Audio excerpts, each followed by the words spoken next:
Have you ever laid in the dark? The silence of the night shattered by the frantic drumming of your own heart?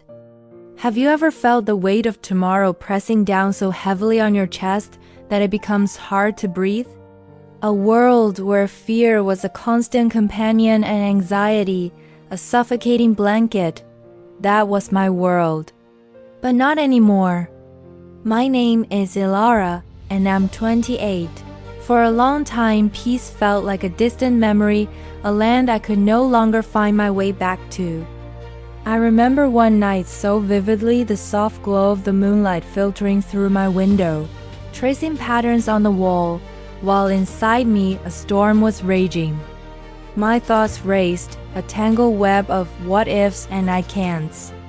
The pressure of my life, the endless to-do lists, the unspoken expectations, they all converged in that quiet room, robbing me of the rest I so desperately needed. It felt as if the entire world was resting on my shoulders, and I was slowly, inevitably, collapsing beneath its weight. For so long, I had tried to fight it, to push the fear away, to pretend I was stronger than I felt. But that night, something shifted. Lying there, with tears silently tracing paths down my temples, I whispered the words I had been so afraid to admit, even to myself. I'm scared. It wasn't a cry of defeat, but a quiet acknowledgement, a moment of surrender. In that simple, vulnerable admission, a tiny crack appeared in the armor of perfection I had built around myself. It was the beginning of letting go, of accepting my own humanity, and of finally starting to heal. The next morning, the anxiety was still there, a low hum beneath the surface. But instead of being paralyzed by the overwhelming mountain of tasks ahead, I decided to try something different. I wouldn't try to conquer the whole mountain in one day. I would just take a single small step. I looked at my sprawling to-do list, a document that had become a source of dread, and chose just one thing. One simple, manageable task. Completing it didn't magically solve all my problems, but it was a victory. It was proof that I could move forward, even when I felt stuck. This became my new strategy, breaking down the overwhelming into the achievable. One task, one email, one conversation at a time. It showed me that progress isn't about giant leaps. It's about the steady, consistent rhythm of small steps forward. As I moved through my day, I could feel the familiar tightness creeping back into my chest, my breath growing shallow. This time, instead of ignoring it, I paused. I closed my eyes and took a deep, deliberate breath, drawing it all the way down into my belly. I held it for a moment, and as I exhaled, I imagined the tension leaving my body with it. I focused on the feeling of my feet firmly on the ground, the solid earth beneath me. In and out. In and out. This simple act of breathing became my anchor, a way to pull myself out of the swirling chaos of my mind and back into the present moment. It was a powerful reminder that even when my thoughts were running wild, I could always come back to the quiet, steady rhythm of my own breath. With this newfound sense of grounding, I began to notice the stories I was telling myself. The constant narrative was one of failure and inadequacy. I can't do this. I'm not good enough. I'm going to mess it up. These thoughts had become so ingrained that I believed them without question. So, I started a new practice. Whenever a negative thought arose, I would gently challenge it.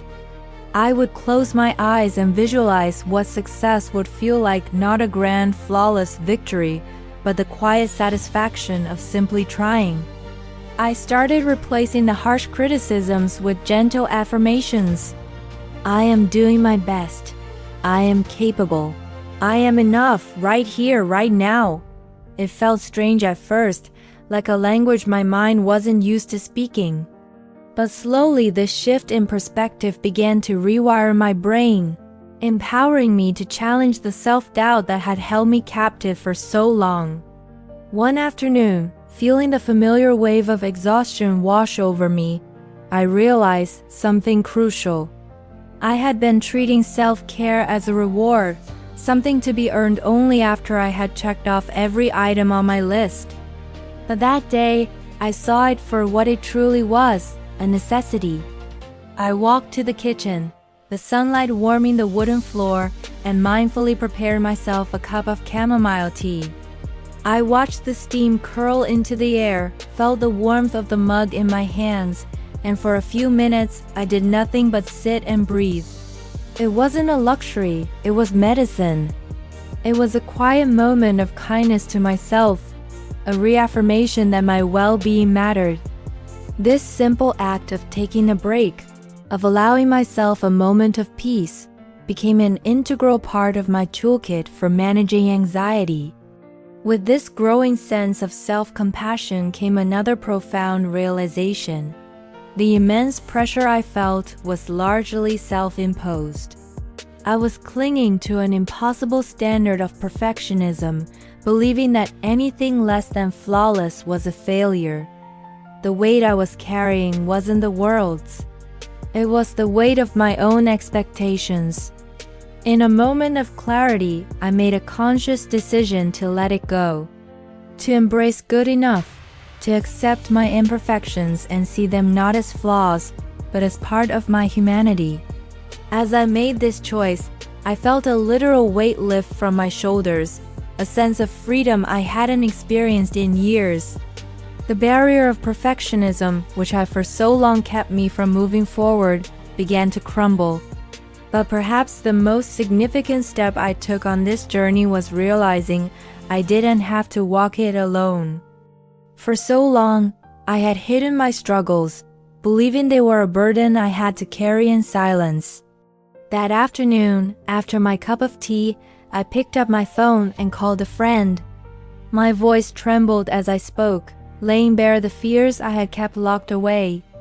And in her response, not of judgment, but of warmth, understanding, and unwavering support, I found a strength I didn't know I was missing. Reaching out, showing my vulnerability didn't make me weaker. It made me feel seen and connected. It taught me that seeking support isn't a sign of failure, but a courageous act of healing. This journey hasn't been a straight line. There are still days when the old anxieties whisper in the corners of my mind, days when fear feels a little too close. Overcoming this isn't a quick fix, and peace isn't a final destination you arrive at.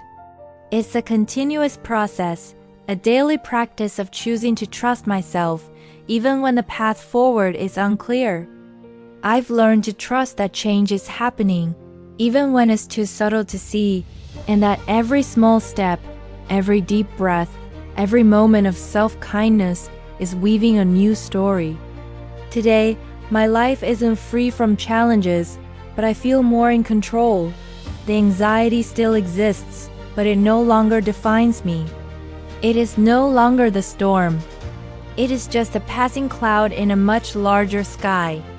I have learned to face my fears, to take small, meaningful actions, and to trust the process of my own unfolding. I have learned that peace isn't found by silencing the storm, but by learning to be the calm within it. And I want you to know that you can find that calm, too.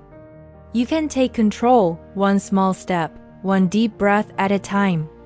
What are your thoughts on Lara's journey? Have you ever felt this way?